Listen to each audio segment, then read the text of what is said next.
1988 July 8 ബാംഗ്ലൂരിൽ നിന്ന് കന്യാകുമാരിയിലേക്കുള്ള island express കേരളത്തിന്റെ ചരിത്രത്തിലെ ഏറ്റവും വലിയ റെയിൽ ദുരന്തങ്ങളിലൊന്നിലേക്കാണ് അന്ന് പാളം തെറ്റിയത്.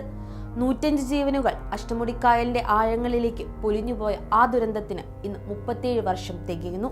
ഒരു ചുഴലിക്കാറ്റ് അതായിരുന്നുവോ യഥാർത്ഥ കാരണം? അതോ 37 വർഷമായി മൂടിവെക്കപ്പെട്ട ചില സത്യങ്ങളുണ്ടോ? പെരുമൻ ദുരന്തത്തിന്റെ അറിയാക്കഥകളിലേക്ക് ഒരിക്കൽ കൂടി നമുക്കൊന്ന് എത്തി നോക്കാം.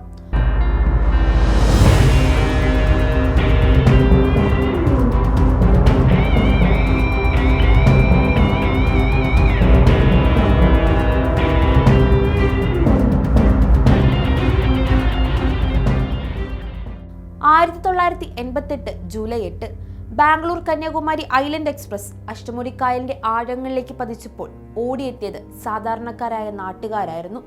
സ്വന്തം ജീവൻ പോലും നോക്കാതെ അവർ രക്ഷാപ്രവർത്തനം നടത്തി. എന്തായിരുന്നു യഥാർത്ഥ അപകട കാരണം? റെയിൽവേയുടെ ഔദ്യോഗിക ഭാഷ്യം ഒരു ചുഴലിക്കാറ്റായിരുന്നു എന്നതാണ്. എന്നാൽ അന്ന് അവിടെ ഉണ്ടായിരുന്നത് ഒരു നേരിയ കാറ്റും ചെറിയ മഴയും മാത്രമായിരുന്നു എന്ന് നാട്ടുകാർ ഉറപ്പിച്ചു പറയുന്നു.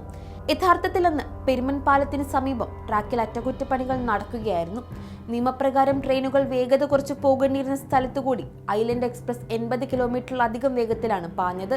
സിഗ്നൽ നൽകേണ്ട തൊഴിലാളികൾ അവിടെ ഉണ്ടായിരുന്നില്ല. റെയിൽവേ ഉദ്യോഗസ്ഥരുടെ ഈ അനാസ്ഥയാണ് അപകട കാരണമെന്ന് ആദ്യഘട്ടത്തിൽ റിപ്പോർട്ടുകൾ വന്നെങ്കിലും റെയിൽവേയുടെ മുഖം രക്ഷിക്കാൻ ആ സത്യം ചുഴലിക്കാറ്റെന്ന കള്ളക്കഥയിലേക്ക് മുക്കി താഴ്ത്തുകയായിരുന്നു. അപകടത്തിൽപ്പെട്ട ബോഗികൾ ദിവസങ്ങളോളം കായലിൽ മുങ്ങിക്കിടന്നു.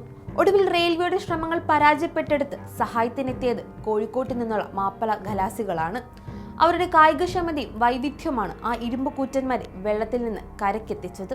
ഒരു ജുഡീഷ്യൽ അന്വേഷണം എന്ന ആവശ്യം പോലും സർക്കാർ ചെവികൊണ്ടില്ല. 37 വർഷങ്ങൾ കഴിഞ്ഞിരിക്കുന്നു. പെരുമൻ ദുരന്തം റെയിൽവേയുടെ കണക്ക് പുസ്തകത്തിൽ ഒരു അധ്യായം മാത്രമായിരിക്കാം. എന്നാൽ നീതിക്കായി കാത്തിരിക്കുന്ന കുടുംബങ്ങൾക്കും ആ ദുരന്തത്തിന്റെ ഓർമ്മകൾ പേറുന്നവർക്കും അതൊരു ഉണങ്ങാത്ത മുറിവാണ്.